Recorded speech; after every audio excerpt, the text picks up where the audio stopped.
ànd itam ak le jaraaf de Ouakam El Hadji Mamadou Gueye ànd itam ak ki nga xamante ne bii waajur la ci sang bi nekk secrétaire général bu mbooloo mi ñu koy Pape Mamour Gueye ñoo ngi ànd itam ak Mbaye Ndoye mi nga xamante ne bii mooy le président du comité de direction bu mbooloo mi noo ngi ànd itam ak ba tey ki nga xamante ne bii mooy Babacar Ndione le chargé des finances de l'Union musulmane Nabilaye noo ngi ànd itam ak ki nga xamante ne bii mooy El Hadji Mansour Diop chargé de logistique ñoo ngi ànd itam ba tey ak Souleymane Ba mi nga xamante ne bii mooy yore organisation bi noo ngi dellu ànd itam ba tey ak ki nga xamante ni mooy Balla Dia di coordinateur bu mbooloo mi ñoo ngi ànd itam ak ki nga xamante ñu ci njar le maire de la commune de Ouakam ñoo ngi itam ak ki nga xamante Cheikh Tidiane Sey muy le chargé du protocole de l'Union musulmane Nabi Allah ñoo ngi ànd itam ak ki nga xamante ne bii mooy Cheikh Ahmed Tidiane Gueye le chargé de communication ak man mii di leen jot li kàddu gi di la chargé public di leen nuyu di leen ziar di ñaan yàlla sunu waxtaan wi yàlla def na ci ndam lu ko wees sunu jort di leen jotle itam ki nga xamante ni mooy nuyoo kilifa gën jóge di Mouhamed Nabi Gueye mi nga xamante ne bii mooy doom ci sang bi Mouhamed Gorgui Séni Gueye xalifatullah fil ardi jërë ngeen jëf. Cheikh Tidiane Gueye et donc man maay le chargé de communication de l'Union Nabi Allah et di rafetlu jotaay bi nga xam ne ñu ngi koy am tey ak yéen te nekkul jotaay boo xam ne naan guléet ndax depuis quelques années l'État à travers la gouvernance donc nous accompagne ñuy tenir ce CRD donc à la veille donc de l'unité la commémoration de la descente spirituelle de Mouhamed Séni Gueye xalifatullah fil ardi xëy na nag comme on dit le rappel est pédagogique dina baax rek ñu camper un peu le débat si fàttali donc li nga xam ne moo waral commémoration boobu ñuy def ak ki nga xam ne moo ko waral itam. Alors avec votre permission préparons nañu quelques copies donc du document de présentation donc mi nga xam ne moom laa bëgg de manière succincte rek ramasser ko xam nañ na jot bariwul et vous êtes pris également dans d'autres ñu ngi leen di séntu si feneen mais au moins bu ñu amee un bon résumé de li nga xam ne ñun moom la ñuy séntu je pense que peut-être dinañu dox un peu d'économie par rapport ak li ñu séntu. Alors pour fàttali donc ki nga xam ne donc moom la ñuy jëmmal bésam donc di tudd Mouhamed Gorgui Séni Gueye donc bi nga xamee ne si la jëkk a oote di waxtaan ak jaamu yàlla yi si wàllu diine ak la nga xam ne moom la ko boromam sant ci wàllu liggéey c'était le 6 mars 1977 booba léegi nag jamono ngi dox chaque année mu joote foofu si Ouakam waxtaan ak jaamu yàlla yi si ni nga xam ne moom lañ ko sant ci wàllu liggéey muy fàttali toujours que ne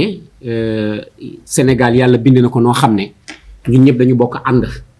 ku nekk am foo xam ne fa la yàlla féetale si coobareem sa bëgg-bëgg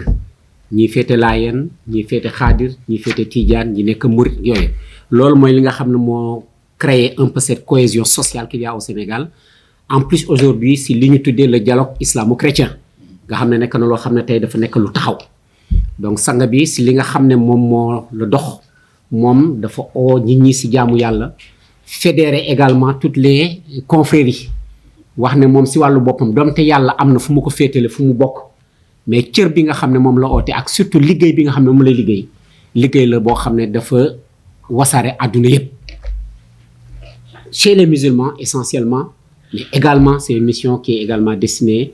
à nos amis et parents chrétiens donc loolu moo tax si biir mbooloo mi nga xam ne ñun ñoo ànd ni certes mun nañu distinguer avec la tenue blanche mais si biir di nga si gis murit di nga si gis xaadir di nga si gis laayeen di nga si gis ñaseen di nga si gis beneen tarixa donc loolu dafay wane rek ànd bi ñu ànd si liggéey pour jaamu yàlla rek jëmale yëf yi kanam donc yàlla dogal na si mission boobu ni mu ko doxee jox ko ay at yàlla dogal si liggéey bi nga xam ne yàlla sant na ko au delà de li mu war a waxtaan ak jaam yi oo leen si ñetti baat mu ne suma borom subhanahu wa taala daf ma oo yebal ma pour mu waxtaan ak jaam yi oo leen si njub oo leen si ragal yàlla oo leen si sellal et je pense que ñetti baat yooyu génnul cadre l'islam ku woote loolu jàmm la bëgg si ñi nga xam ne ñoom lay waxtaanal musul oote pour bayloo tool musul oote pour jiyaat musul poser un acte boo xam ne nit mun na ko jam duut baaraam ne kii kat li muy oote par rapport à li ñu xam Sénégal amu fi. et yàlla dogal na bi nga xam ne également oote na mission boobu lu jiitu mu def ko il a fait le tour de toutes les familles religieuses bu am au Sénégal kilifa gu si nekk dem na seeti ji la waxtaan ak yow sargal la encouragé la si liggéey bi nga yor ak sa njaboot door la wax moom li nga xam ne moom moo ko indi sàkku si ñoom itam ñaan si liggéey bi nga xam ne moo ko yàlla dénk yàlla jàppale ko si mission boobu. donc je pense que loolu wane na la relation qu'il y a avec l'ensemble des confréries religieuses au Sénégal mais également avec les chrétiens. alors yàlla dogal bokk na si mandarga yi nga xam ne moom la def parce que dafa ne yàlla daf ko yebal si mu oote njub ragal yàlla ak sellal ñun ñi nga xam ne ñoo dëkk Wakam ànd ak moom depuis 77 te yàlla dogal na ñu si bari ay mukallaf lañu parce que ku oote pendant plus de 40 ans tey ñi la fekk si woon amoon ay 17 ans ñii 20 ans ñii 30 ans tey boo si xool la majorité dépassé ñu la soixantaine donc ñooñu foog naa caaxaan du leen mën a yëkkati ay fo du leen mën a tax a jóg donc li ñu oote jàmm kese la l'islam kese la deneen raxu si léeg-léeg nag nit nag am une façon d'interpréter waaye nit ki balaa ngay xam dëgg-dëgg ci li mu nekk nga fekk ka fa mu nekk ak ni mu koy jëfe donc jàmm jooju daal nañ jàpp ne daal lii toog fii si mbooloo mi du juste ñu yebal ñu ñëw waxtaan ak yéen ay ndaw lañu rek yu ñëw di véhiculer un complément de message waaye oote ñu leneen lu dul l'islam bu wér péng boo xam ne àndul xàjja ak seen on ne vient pas avec une nouvelle religion on ne vient pas avec une nouvelle façon de pratiquer la religion li fi yonente bi sallallahu alayhi wasallam bàyyi woon moom la sa nga wax ne yàlla def na ko na nga teg sa tànk fii yonente bi sallallahu alayhi wasallam tegoon tànkam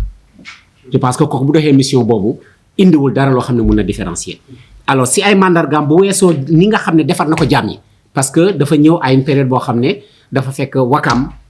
parce que moom la ñu mën a particulariser parce que fa la oote nekk dans une situation également boo xam ne c'est assez précaire parce que ku xamoon Wakam xam ni mu bindoo woon bari woon na ay dancing bari woon na ay bar bari woon na ay leneen te fo bi bari woon na fa waaye moom bi mu ñëwee daf ne de yàlla joxuma saafara bu may bindal nit pour mu naan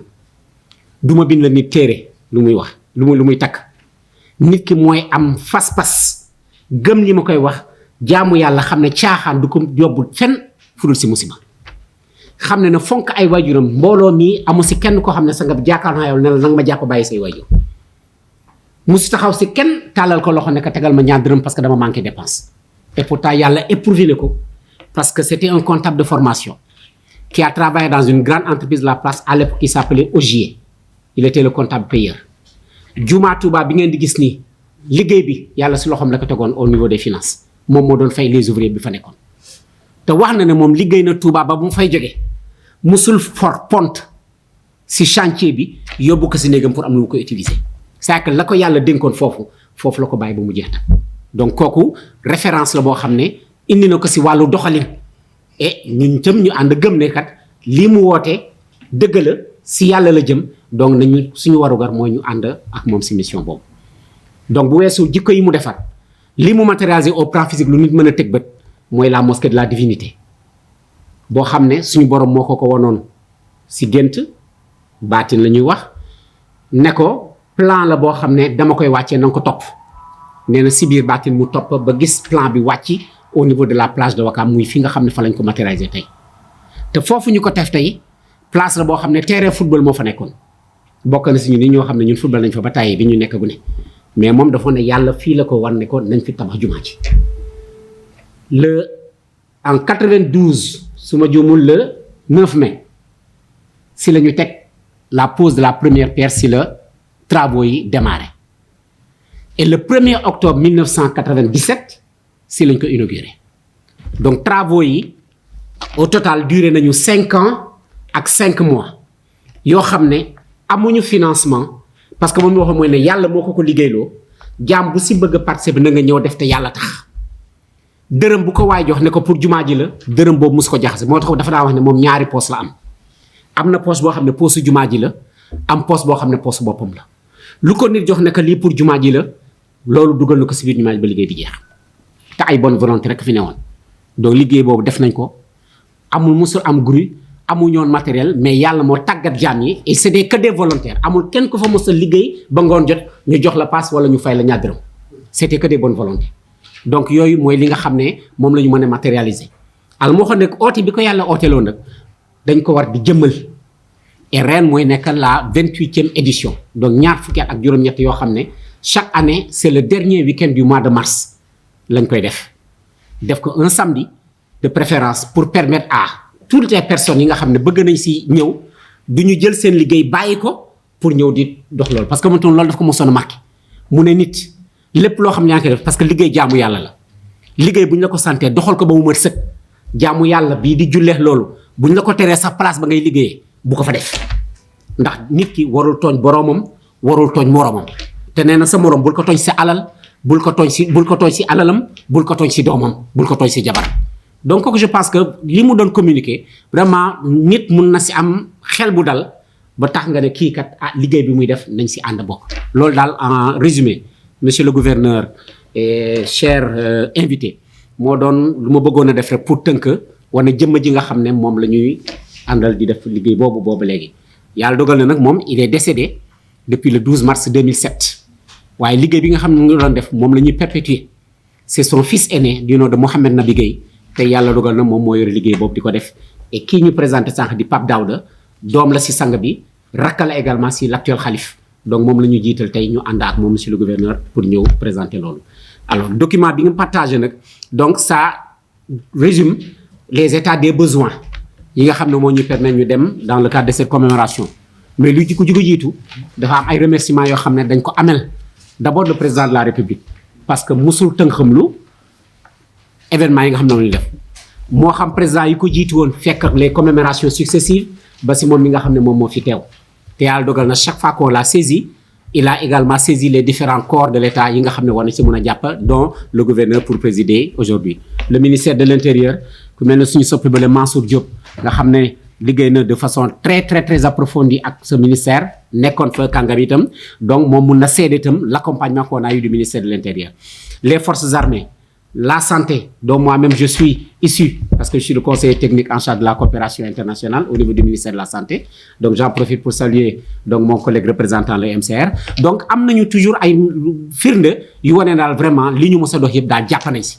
donc lii dañuy jëmmantal rek pour ñëw fàttalikuwaat ànd ak yéen si liggéey boobu mais amuñu xel ñaar si ne lépp lu ngeen mën a def pour que cet événement là soit une réussite et que ça se passe dans la sécurité totale parce que loolu tamit ñun dafa nekk loo xam daf ñu utile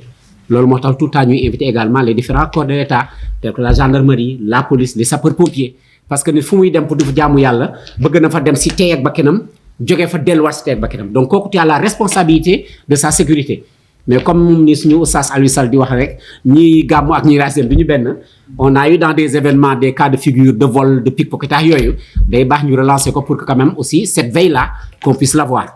donc di nuyu di gërëm également donc monsieur le gouverneur le président du conseil régional le préfet les sous-préfets les maires de Ouakam Ngor Yoff parce que ñoom itam dañu ngànk mbir mi ak tous les directeurs et les représentants donc des services concernés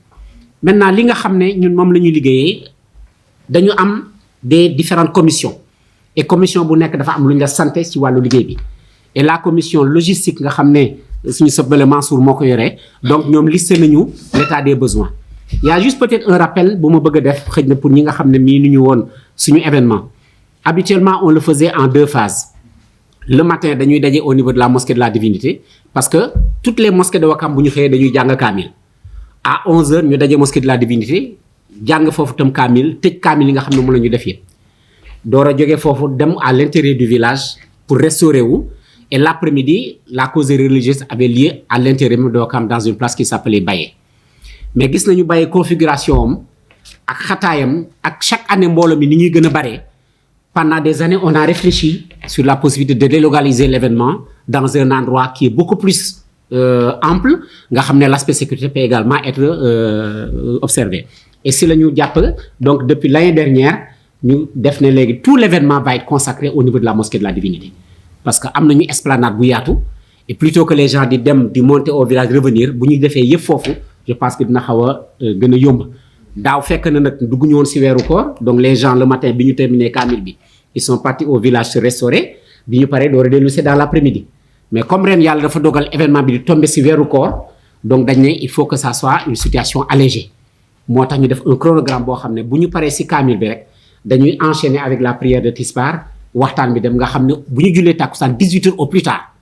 ñu lever la séance loolu mooy li nga xam ne mooy suñu yéene donc de comme place boobu yaatu na y a un certain nombre de besoins en termes de bâche en termes de tube en termes de chaises listé nañ leen des tribunes des garde-fous estrade tente démontable et surtout également donc camion bu ñu mën a am bu ñu jàppale ñu sur le transport du matériel parce que lépp dafa am feneen fu ñu koy jëlee pour mën ko rabattre sur place donc moom la ñu présenté dans les différents documents bu laajee xëj na nag ñu ñëw dans le détail en termes de nombre si vous nous sollicitez mun nañ ko joxe mais là dañu bëggoon a tënk rek xam nañ ne jot gi bariwul pour que au moins l'essence puisse faire au niveau de la partie hygiène salubrité et propreté ñu def ko par bi ayca bismillah te loolu moom am problème soit dinañ ko jël en charge samedi bii nii inchallah wala bokk avant l'événement UCG dinañ yóbbu foofu équipe. alors beneen volet bi surtout toujours sur cette partie parce que moo di nit ki quand même boo koy sàkk pour ma dimbali la yow aussi da ngay jiital sa bopp nga jàpp si liggéey bi c'est la raison pour laquelle au niveau de Ouakam les gens se mobilisent donc même sans l'appui pour commencer déjà donc tout ce qui est désencombrement nettoyage yooyu d'accord moo tax ñu demander un appui à la mairie pour bu ñu mënee jàppale si ay sacs poubelles des brosses balais brosses donc brouette lu ñu am daal yoo xam ne mën na jàppale juste les populations pour que ñu mën a def le travail de d'accord, la mairie est là. quotidien quoi waaw mais ici on va avec la ville de Dakar bien sûr mais déjà la commune de Ouakam s'engage. voilà donc très bien D'accord, merci. C'est d'abord notre événement. Effectivement. Donc la mairie sera déjà au premier poste. Inch'Allah. D'accord. Pour la ville de Dakar, le préfet va suivre ça. d'accord inchallah très bien donc ça c'était sur la partie donc hygiène salubrité donc l'autre aspect c'est maintenant c'est sur la Sénélec donc que nous remercions également au passage parce que C'est l'élection là. ils ne sont pas représentés. Ils ne sont pas représentés. Donc habituellement ce qu'on demandait c'était que avant l'événement donc que bu ñu mënee mettre la zone hors délestage bon pour plusieurs raisons parce que on a dañuy solliciter chaque fois également l'appui de la Sonatel donc pour la mise en place d'une ligne spécialisée parce que l'événement au-delà de ce qui se passe physiquement il est relayé donc parce qu'on a beaucoup de personnes qui sont dans la diaspora yoo xam ne ils suivent l'événement à travers l'internet D'accord. et donc à partir de ce moment donc bu ñu amee des coupures de courant rek dafay créer des problèmes. D'accord. C'est la raison pour laquelle on posait ça. Et le deuxième aspect également, donc avec tout ce qui est le travail d'installation, tente yi bâche ak yeneen donc yenn travail dafay laaj également nga am de la disponibilité de courant en permanence.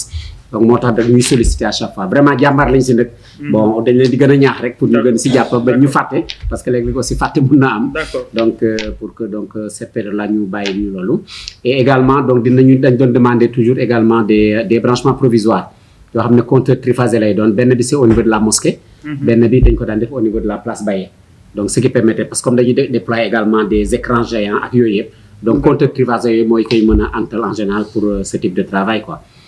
D'accord. Alors, il y a également l'éclairage de la bitumée qui descend au niveau de la mosquée de la Divinité. Donc, Talibi Barna, vraiment, c'est très bien fait. Mais parfois, on a un problème d'éclairage qui se pose. Donc, pour nous, nous sommes venus de nous assurer que l'éclairage est là. Surtout au niveau du tunnel. Parce que donc, on a un petit tunnel qui donne accès à la mosquée. Bon, Talibi Yatouay Bobo. Donc, si c'est pas bien éclairé avec le mouvement des véhicules, donc, surtout, il y a des problèmes, quoi. Et enfin, donc, nous avons une équipe de veille donc dans les alentours de la mosquée, comme tout va se passer là-bas, en cas d'incident ou de drame, au moins ils peuvent très rapidement donc, réagir. D'accord. Mais grosso modo, vraiment, jusqu'à présent, ils arrivaient quand même à assurer un très bon travail. Pour Sénélec Sonatel, je m'engage. Je peux m'engager pour. D'accord. Donc, lu ñu si war a def ñoom dinañ ko def. Peut-être da ngeen may jox benn numéro rek numéro comité d'organisation comme ça ma boole leen ak ñoom. Inch'Allah. ñu teel a ñëw puisque dafa am yoo xam ne si ay réalisation ñu def sur place. bu ñu teelut ñëw mën na am. lu si xaw a sooxe. D'accord. muy Sonatel comme muy Sénélec. ça aussi liggéeyu technique la. dafa laaj coordination. peut-être que pour l'éclairage aussi peut-être que commune bi jàppale leen parce qu'il y a des choses yoo xam ne si aussi Sénélec du koy mën a jël en charge. waaw dina leen mën a jàppale mais bu leen ci commune bi jàppale moom mooy gën. surtout l'éclairage de certaines artères de la commune de Ouakam. On a déjà reçu d'ampoule déjà. D'accord, mais c'est déjà bien. C'est déjà bien mais pour les descentes de lignes électriques yooyu amul jafe-jafe. waaw pour Sonatel aussi. amul benn jafe-jafe ñoom aussi dañ ci profiter occasion la aussi ñoom pour communiquer aussi action sociale lu ñuy def ci événement religieux yi Dakar depuis que je suis là pour chaque événement ils le font donc dinañ ko def inchallah. Très bien. Est-ce qu'on peut passer aussi? Oui, allez-y. Alors donc beneen bi mooy sur la partie qui concerne donc la CNO/SONES. Donc foofu li ñu kii woon bon délestage bi il faut l'oublier hein donc c'est surtout pour mbañ am des coupures d'eau donc intempestives donc mais également donc dañ doon solliciter en général des branchements sociaux. Bon cette année je pense sollicité woon nañu 500. Il y a eu une première réponse bu waxee ne je pense que ils n'ont accordé que pour une vingtaine je pense. Bon xam nga rek événement yi demee nii des fois si nga mën a jàppale aussi les populations. am na suñu xam ne yàlla dogal na xëj na seen loxo jotul seen digg ginnaaw donc su mel ni nga leen mën a jàppale pour que ñu bénéficier dara mais lépp ñaan la rek bon tàllal sa loxo luñ la mën a jàppale ñu jàppale la ko et donc c'est un rappel donc également prévoir un réservoir donc en général danañu envoyer des camions citernes donc avec des bâches à eau qui permettaient au moins donc de pouvoir dépanner les uns et les autres quoi. Donc loolu globalement mooy li concerne donc la SONES. D'accord merci hydraulique. mu fekk bés bi bon di wax ne je pense que sama grand bi bon on a l'habitude de travailler ci événement bi l'année dernière je pense que liggéey nañ ci bon mais année bi peut-être particularité bi mooy note bi nga xam ne moo autorisé les branchements sociaux. ak la réouverture aussi des points d'eau teel nañ ko jot trop je pense que avant la fin du mois jot nañ ko et liggéey bi mën na commencer déjà présent pour identifier les points là d'eau yëpp yoo pour les remettre en service donc concernant aussi les branchements sociaux on avait reçu une autorisation de 20 branchements sociaux mais di wax ne aussi yàlla def na aussi branchements sociaux yi ubbi na donc amatul y a plus de limite donc ku mu neex mën nga ñëw déposer donc on peut faire 1000 branchements si vous voulez mais aujourd'hui branchements sociaux yi mu ubbi na amul limite et dès demain bu leen neexee mën ngeen commencer déposer voilà donc daal loolu moom incha allah nañ ci taxaw bu baax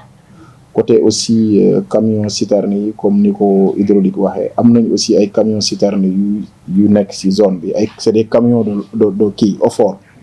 donc ñoom ñu ngi fii en permanence donc luñ ci soxla rek buñ leen woowee le matin ñoom dañuy mën a ñëw pour non ñu ngi fi déjà parce que presque toute l'année ñu ngi fi cérémonie yi xew ci zone bi yëpp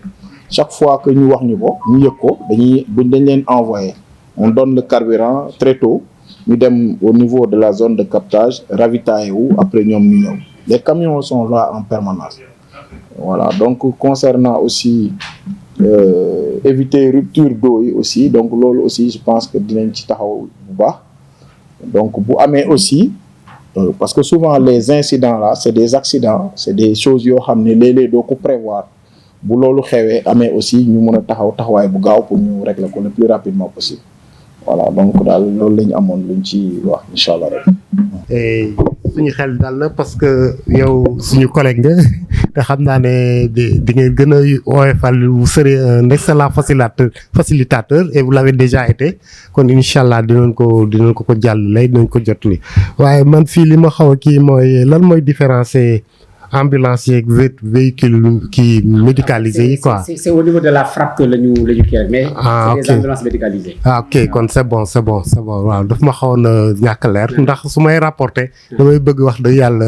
ma mën ko rapporter fidèlement. Et merci monsieur le président de séance. donc lu jëm si wàllu kaaraange prévention bi ñoom ñoo ko yoree donc et chaque année également daan nañ leen solliciter par rapport à cela. Et ils ont également toujours répondu favorablement donc comme donc li dañ koy c'est un listing rek bu ñuy rappeler chaque année mais vraiment la collaboration est très bonne seulement loo xam ne day dem di màgg chaque année aussi nu muy gën di màggee rek say soxla di gën a yokk bon mais on sait que soxla itam nu mu bari les réponses sont parfois limitées donc l'essentiel c'est que ñu déggoo si rek xam li ñu soxla ak yéen itam li ngeen ñu mën a appuyer et que ensemble donc on puisse travailler parce que yàlla dogal na tam si biir commission bi ak mbooloo mi bari na si ñoo xam ne donc c'est encore des hommes de corps wala ñoo xam ne xëy na nekk nañ si à la retraite donc tàmm nañu liggéey avec leurs collègues de sorte que vraiment à ce niveau-là on ne sent pas de problème donc li ñu si listé rek donc mooy et ça peut-être notre collègue Sey yi nga xam ne c'est un ancien des sapeurs-pompiers ak Mansour Diop yi nga xam ne mooy logistique ak Seydi Babacar Ndione major Ndione donc ñoom xëy na côté boobu tam mun nañ si gën a densifier en termes peut-être de clarification sur certains éléments. Donc on a listé donc pour avoir des gradés et des sapeurs donc pour venir en appui, un fourgon pompe-tonne, bon, même particulièrement personnellement ça xaw ma lu muy signifier mais ñoom mën nañ ma ko gën a leeralal donc des camions d'approvisionnement en eau mais je pense que on est suffisamment couvert avec l'hydraulique ONAS ak OFOR bon enfin pas ONAS hydraulique Sen'Eau ak OFOR mais toujours on verra. Le côté des ambulances également mën nañ ko mutualiser. Parce que bu ñu travailler avec la région médicale donc au niveau du ministère ak ñoom je pense que bu ñu mutualiser les efforts xëy na ku nekk mun na am foo mën a jàpp ba nga xam ne le dispositif pourrait être accompagné sans pour autant que mu am si kenn koo xam ne dafay diis si moom daal. Alors mise à disposition d'un escadron de gendarmerie parce que ku nekk xam na Wakaam ni mu bindoo et comme je l'ai dit tout à l'heure ñaari entrée la ñu am ak benn entrée benn sortie si on peut le dire mais jour événement genre day xat-xataay boo xam ne avec le mouvement de véhicules dafa doon faral di metti. À plus forte raison que ñu ne masque de vidange la ñuy defee yëpp on sait que les places de parking sont limitées là-bas et xëy na ku yor oto bëgg nga wàcc ba à ce niveau-là c'est là où vraiment les forces de l'ordre peuvent nous aider parce que ñoom quand même bon avec le respect de la tenue ak xarañ bi ñu am si liggéey bi mun nañu orienter les pèlerins sans pour autant que mu am benn kii daal. Alors donc sécurisation du domicile également du khalife parce que dans les années passées il est arrivé que événement bi bu amee. Moment bi nit ñi rallié wu nekk ci place bi moo xam jumaa ji wala leneen malheureusement y a des gens yoo xam ne seen xel du nekk ci leneen lu dul def ay safandal et on a eu quand même des cas de cambriolage et tout ça yu ci am moo tax ñu xelaat un peu l'aspect sécurisation mais ñoom seen liggéey la xam nañu exactement comment ils peuvent le faire avec un dispositif comment est-ce qu'on peut voir donc flagrant ou un dispositif qui est un peu plus disons voilà discret quoi. Alors on demandait également des barrières de sécurité donc au niveau mosquée surtout moment bi nga xam ne ñi ñaa ngi migrer pour dem ci mausolée bi parce que sang bi foofu lañ ko jenc ci biir jumaa ji donc y a un mouvement de foule en général bu ñi di dem pour di ziyaare yooyu donc et également la partie sécurité rapprochée du khalife ak yu demee noonu même si en interne nous avons une cellule sécurité mais ñoom bu ñëwee ils se mettent à la disposition des forces de sécurité et de défense ñun duñu jiital suñu bopp ci dara duñu defal suñu bopp dara parce que nit ki boo ko pour mu ñëw yore sa kaaraange da nga koy bàyyi sa bopp fu mu la jaar loo nga jaar fa ça donc on peut vous donner la garantie et l'assurance que nos éléments qui s'appellent donc sécurité donc se mettront à vos dispositions et vraiment li ñu leen di sant incha allah loolu la ñu def donc voilà un peu en résumé gouverneur ce que je pouvais dire sur ce point. Merci beaucoup. waaw bon évidemment donc ça c'est un point qui est important parce qu'effectivement comme si mosquée bi la yëpp di amee bon les gens qui sont pas véhiculés dañuy bëgg soit di jël clando wala jël même les car rapides yooyu et en général dans ce cas dañuy interdit car rapide di wàcc sur le site parce que de par le passé également mos na incident demee noonu te xam nga ñoom comme seen dawal léegi yàlla xam doy na mais pareil ça on laissera vraiment l'appréciation aux forces de défense et de sécurité pour ñu bàyyi ñu si xel tam merci. C'est la prévention contre les risques d'incendie et de secours les camions yooyu noonu la xam ne dafa war a prévenir à cela suñ si mayee ndox bi la tant que ñuy dem di rotuwaat di ñëw à chaque fois loolu laay wax le risque réside là-bas te boobaa kon ñu dañuy fayee suñu mission moo tax à chaque fois événement yi suñu ñëwee pour ñu def ravitaillement en eau ma ne ko day métti ñu waxuma ne mënuñu ko def mais suñ ko defee c'est un risque qu'on va prendre te comme il faut comité d'organisation bi di ko sóoraale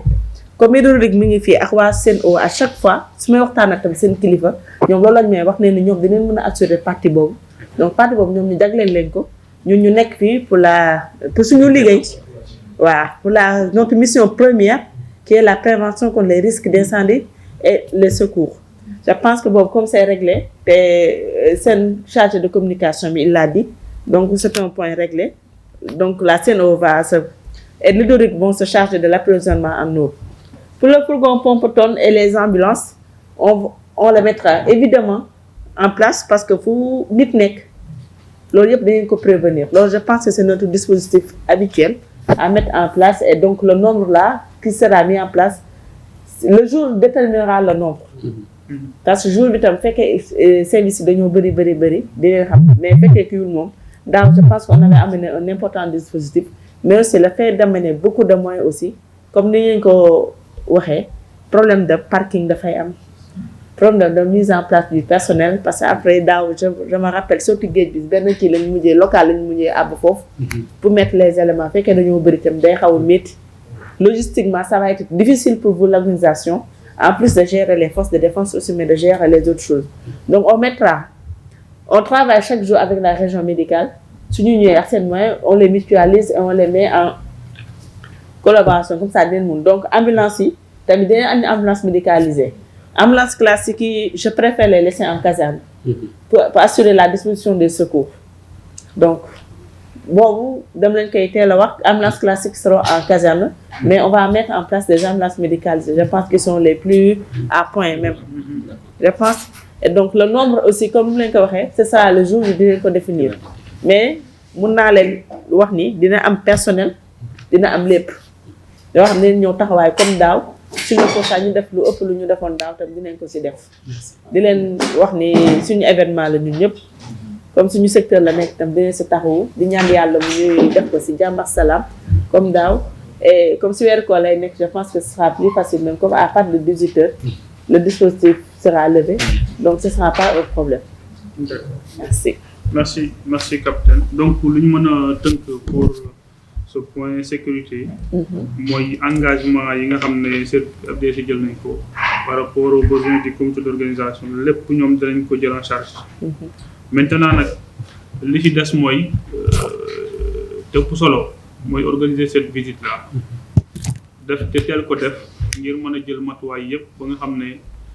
ku ci nekk li nga sartoon teg comité bi nga taxaw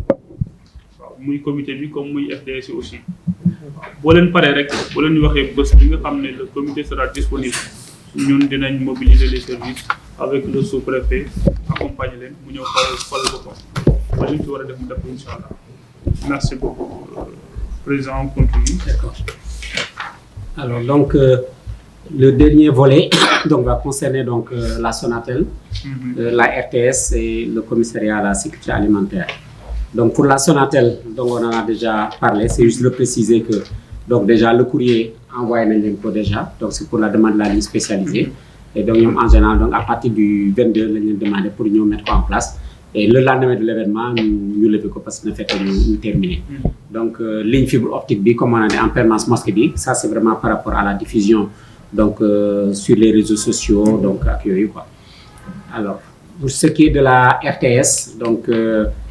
en général li ñu souhaité mooy donc am des bandes annonces qui nous permettent donc de communiquer avant l'événement. Donc pour information par exemple tout ce qui concerne donc la radio donc commencé nañu donc les diffusions des sports depuis hier au niveau donc de Sud FM. En général on est présent également dans d'autres radios mais RTS comme c'est notre télévision nationale.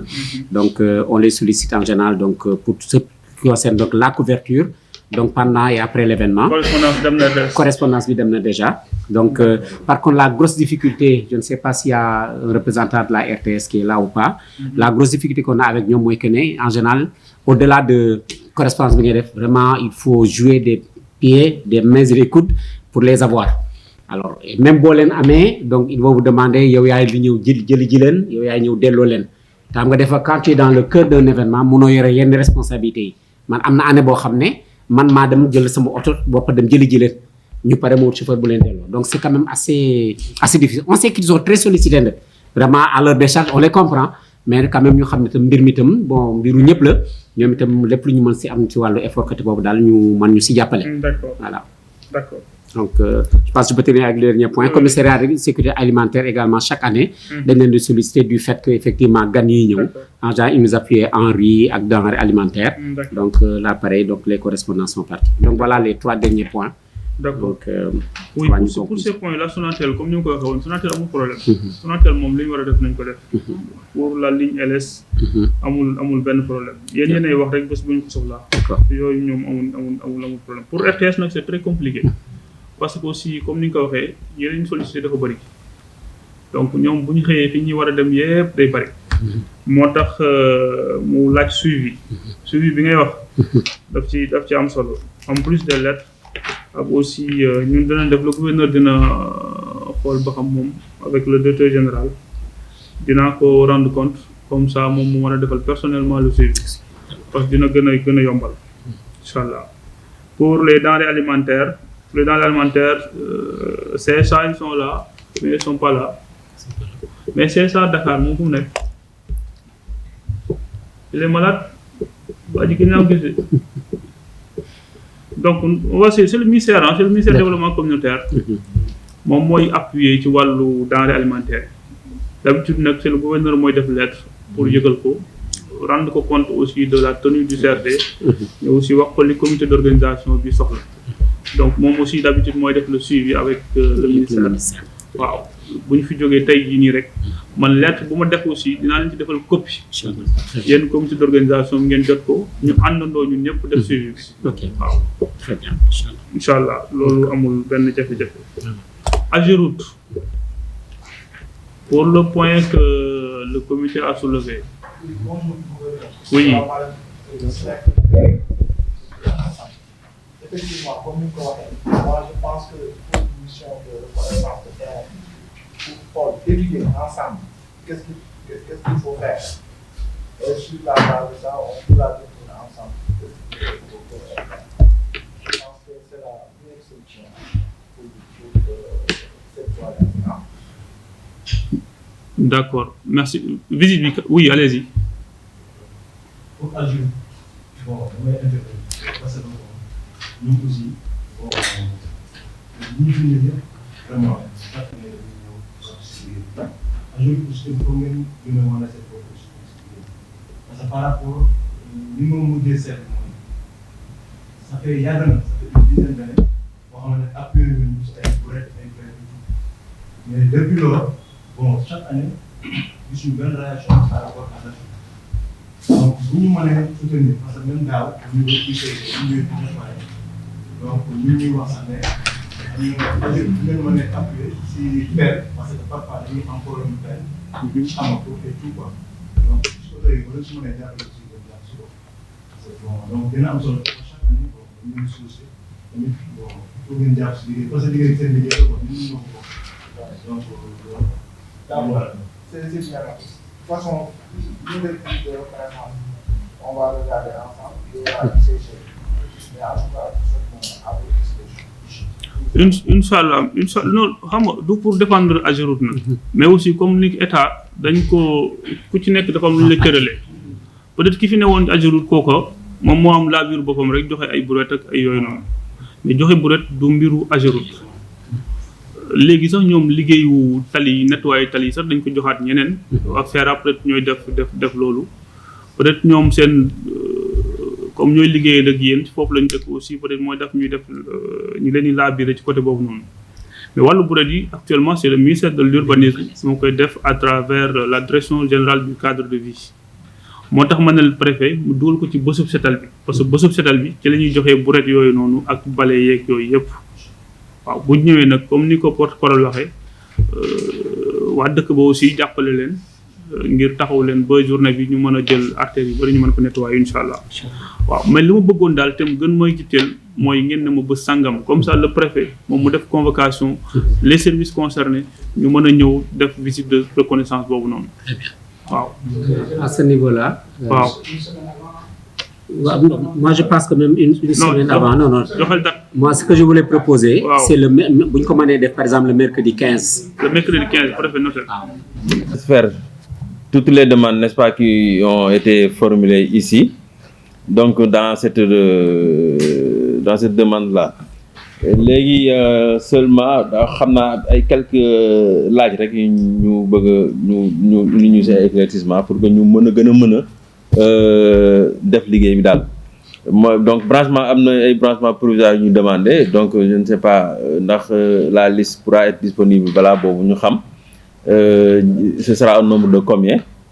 Ils ont demandé aussi un compteur triphasé. Pour fan là? Pour la mosquée. Mosquée, oui, au niveau de la mosquée. Hein? Compteur ou bien quoi? Parce qu'ils ont un compteur triphasé. C'est une descente carrément? C'est la descente. C'est la descente, non un compteur. Donc ça fait partie des branchements provisoires alors? Bien. Voilà, donc nous avons fait. Benen bi moy 2 lignes triphasées pour l'esplanade, d'accord. Donc c'est disponible parce qu'on l'avait fait l'année dernière, ça existe toujours, voilà, c'est là-bas. donc une ligne triphasée au niveau du village de Ouakam, place Baye. Waaw, faut aussi se faire. C'est existant, c'est là-bas. Donc l'éclairage de la route bitumée descendant à la mosquée. Donc la route de la mairie, quoi. Je ne sais pas. Bon, l'éclairage public d'habitude c'est la mairie qui s'en occupe. boobu engagé moo waxoon na joxoon naa ko mairie. Heureusement. Heureusement gouverneur. Voilà, bu fekkente ni nag par ailleurs dafa am foo xamante ni dañ fa bëgg def lampe te amul réseau. On pourra faire, n'est-ce pas, une extension comme les années précédentes. On fait l'extension, ensuite on le mettra à la disposition de la mairie qui viendront poser donc les lanternes. wax événement national bu Ouakam sax suñu événement national mooy événement bii di ci yaakaar nag di leen ci yaakaar di ci jiital président de la république mi nga xam ne xëy na soo leen xoolee yéen ngi dox ay tànkam maanaam mënul ñëw di yebale mais yéen lay yebale ngeen doxal ko suñu soxla ñu ngi ci am yaakaar bu baax nag. at bu ne wax dëgg yàlla di ngeen ci taxaw taxawaay bu mat service compétent yi ñu wax dinañ taxaw taxawaay bu mat waaye lii ñu mën a jàpp mooy document bi nga xam ne indi nañ ko dañ ko def sur la base des imperfections yoo xam ne doon nañ ko am ñu réactualiser ko ba xalaat ne ne lii mooy defar saafara mbir mi donc ñu ngi ñaan service yi nga xam ne teew nañu liñ fi tënk ñu matal ko su ko defee ci kàntanu yàlla imperfection du mën a am xëy na perfection amul waaye en tout cas lu bari danañu mën a mooy. beneen bi fi may terminer moo di sànq am na ku fi wax voie de dégagement loolu mooy sécuriser événement bi bu amee lenn luy manqué loolu mënul manqué parce que benn yoon kese la donc voie de dégagement boobu xaw ma AGEROUTE la. en tout cas loolu ñu ngi yaakaar ne loolu moom su ngant di am loolu ngant du ci am voie de dégagement boobu su ko defee oto yi suñu génne fii fële la ñuy génne ñu bañ a juwoo loolu su amee rek defe naa ne mbir mi dana jaar yoon kon bokk monsieur le gouverneur ñu ngi lay demander nga nekk suñu interlocuteur auprès du gouverneur de Dakar wax dëgg yàlla wax ko ne ko ñoo ngi koy sant bu baax ci disponibilité bi nga xam ne am nañ ko pour accompagner Ouakam ci événement bi nga xam ne am nañ ko kàddu yooyu rek lañ doon yekki asalaamaaleykum wa rahmatullahi taala wa barakaatu. am na liggéey bu ne ci ginnaaw y a une maîtrise derrière ce document ba bu ñu fi jógee compte rendu bi nga xam ne war nañ ko def pense que mën nañ jël rek déjà document bi envoyé ko ministre bi du jar nga dindi ci dara ndax liggéey bi nga xam ne liggéey nañ ko ci dañ leen ci sant bu baax den gërëm ndax daf ñu yombal liggéey bi day tax aussi service bu ci nekk ñun dootu ñuy jaral ñuy sérier les besoins ku ci nekk jox nañ la ko da ngay ñëw rek nga appliquer ci beneen wàll bi mooy kaddu yi nga xam ne muy kaddu yu jàmm yi nga xam ne moom la porte parole tëjee te seen taxawaay composition délégation bi aussi wane ko muy ndaje moo xam ne ci ndaje muy boole la boole diine yi mais aussi boole tarixa yi ñu wane ne ñun ñëpp Sénégal benn lañ lépp activité bu ñu mën di dugg mën nañ ci àndandoo ñun ñëpp dugg ci parce que wutu tuyaaba la ak aussi ndajem ñaan la ak aussi bërëbu sàkkaayu ñaan la ci waaye boo xam ne si dafa liggéeyal suñu borom ba suñu borom gërëm ko ñun nag comme ñun la yàlla bàyyi fii ñu représente le chef de l'État avec les services qui nous accompagnent lépp luñ ci def jaamu yàlla la même su fekkente ni suñu liggéey la waaw mu ñu bëgg ko ñu bañ ko loolu la ñu war a def comme nag buñ ko defee yàlla aussi dañ ci am ngërëmul yàlla dañuy sant suñu borom ba mu ñu tegee fii ñu mën ci participer. Globalement sur les besoins qui ont été soulevés par le comité d'organisation je pense que yu si bëri mën nañ ko jël en charge au niveau régional yi nga xam ne pour le moment amuñ ci réponse mooy la rubrique sur la logistique muy les chaises yi ñu ci am je pense que du mat 5000 mais dinañ góorgóorlu avec le ministère avec le centre culturel mën ko renforcer pour les tentes et les bâches loolu le ministère de l'intérieur ak la DMTA ñun dinañ def le suivi ba dinañ leen indil matériel bi parce que DMTA moom mooy transporter le matériel ba sur place ñëw monter leen ko bu jeexee aussi dinañ envoyer waat seeni équipe pour jël si waat ko loolu le gouverneur dina def le suivi moom personnellement ba lépp lu ñu ci war a def mu def ko. Y a un autre point aussi sur la logistique ma gis ne soulevé wuñ ko muy la sonorisation d'habitude ça revient le ministère de la culture d'habitude day appuyer ci loolu dafay appuyer à travers le service son et lumière du ministère doon nay jàppale comme ci ndaje yu mel nii sonorisation te waxu leen ko mais boo leen ko soxlaa ñun mën nañ saisir le ministère ba mu jàppale leen ci le jour J ñu dimbale leen ci ba ngeen am sonorisation. beneen bi mooy wàllu assainissement parce que comme ONAS néew fi ñun danañ def le suivi non seulement dañ leen saisir mais aussi nañ woote le directeur comme ça lépp lu ñu ci war a def muy curage muy aussi appui toilette mobile loolu lépp danañ def le suivi te dinañ ko def incha allah waaw. si beneen wàll bi mooy la sécurité yooyu yëpp moom les services qui sont là je pense que lépp lu ñu ci war a def dinañ ko def. Pour ce qui est de la santé, les aspects sanitaires, loolu la région médicale s'est engagée. Ak pour l'appui en médicaments, loolu c'est le ministère moo koy def d'habitude. ñun danañ def les correspondances nécessaires pour que le ministère aussi ñëw jàppale ñu pour l'appui en médicaments. Mais comme ni ma ko waxee woon ci njëlbeen doon na baax ñu am vraiment ñu sérieux la nature des médicaments yi nga xam ne moom ngeen soxla comme ça ñu mën a saisir le ministère ñu ñëw jàppale leen ci loolu. Comme d'habitude dañ koy def comme am ngeen chance aussi am benn collaborateur ministre ci biir comité bi loolu dina indi njàppandal bu dee yeneen rubrique je pense muy Senelec comme muy Sonatel yooyu moom amul problème déjà Senelec est là Sonatel aussi d'habitude dañ koy def amul benn jafe-jafe li may insister mooy sur la tenue de cette visite de reconnaissance là parce que c'est à la sortie même de cette visite là que yu ci bëri ñu engagé wu fii ñu mën koo matale donc di leen wax rek que préfet dina def le suivi dina def convocation des services ñëw taxaw foofu def visite bi bu ñu paree aussi y aura aussi un petit comité de suivi pour lépp lu ñu jàpp ne bés bala ñuy àgg ca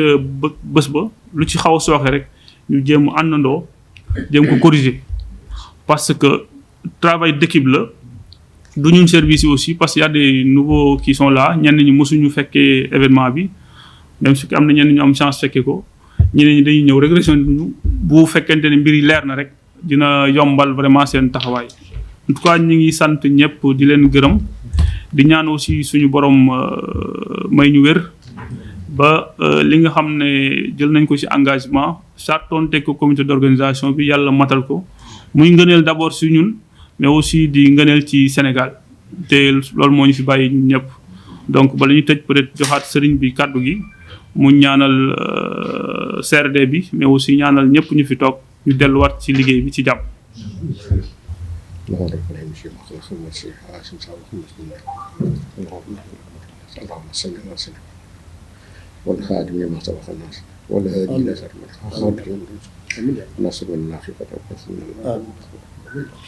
سبحان ربك رب العزة عما يصفون وسلام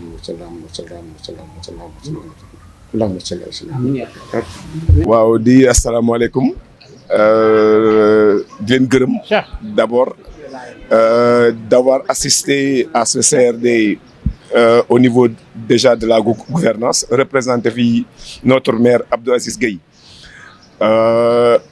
moom moo waroon ñëw mais comme jeudi bi dafa tombé jour bon de rendez-vous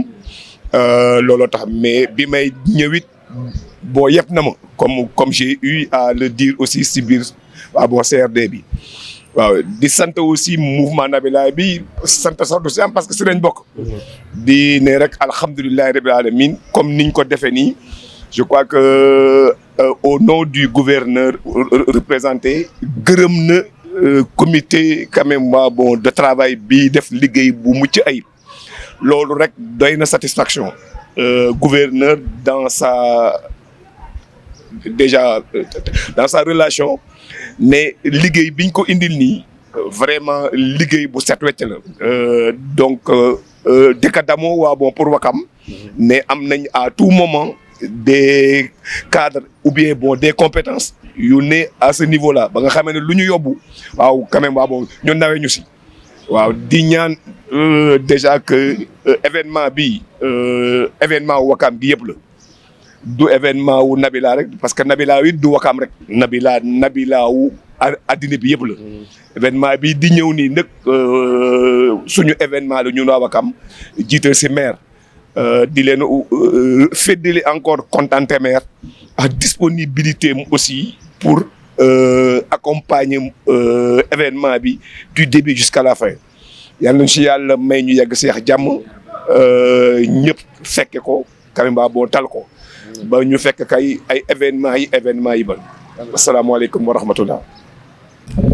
ginnaaw bu ñu sante suñ borom subhanahu wa taala julli si yonentam ñu ngi sant yàlla bu baax si réunion bi nga xam ne muy CRD ñu tenir ko léegi ci kanamu gouverneur ak représentant service étatique yëpp yu bëri wax dëgg yàlla pour la bonne tenue de l'événement bu Nabila événement bi nag ni ma ko waxee woon rek événement Wakaam la coutume bi kenn du des incha allahu taala te it yóbbante nañ ngërëm ci président de la république son excellence monsieur Macky Sall à travers ses représentants muy gouverneurs yi muy chef de service yi muy ñëpp ñu ngi leen di gërëm di am yaakaar ne li ñu tënk ci CRD bi incha allahu taala danañ ko matale ndax lu ñu xalaat la lépp loo xam ne daloon nañu ci wàllu njuumte ci événement daaw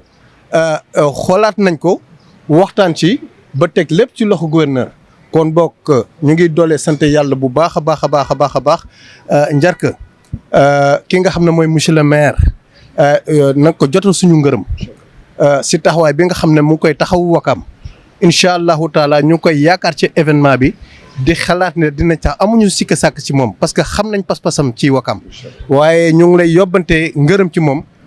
di la wax ne événement bi événement national bu Wakaam la kon bokk na ko def événement am waaw kaddu yooyu rek lañ doon yekki asalaamaaleykum wa rahmatullahi taala wa barakaatu.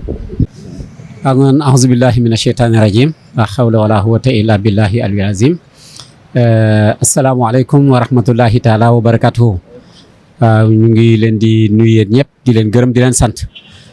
di remercier waa OTV si couverture bi nga xam ne def nañ ko si CRD spécial bi nga xam ne moom la ñu amoon tey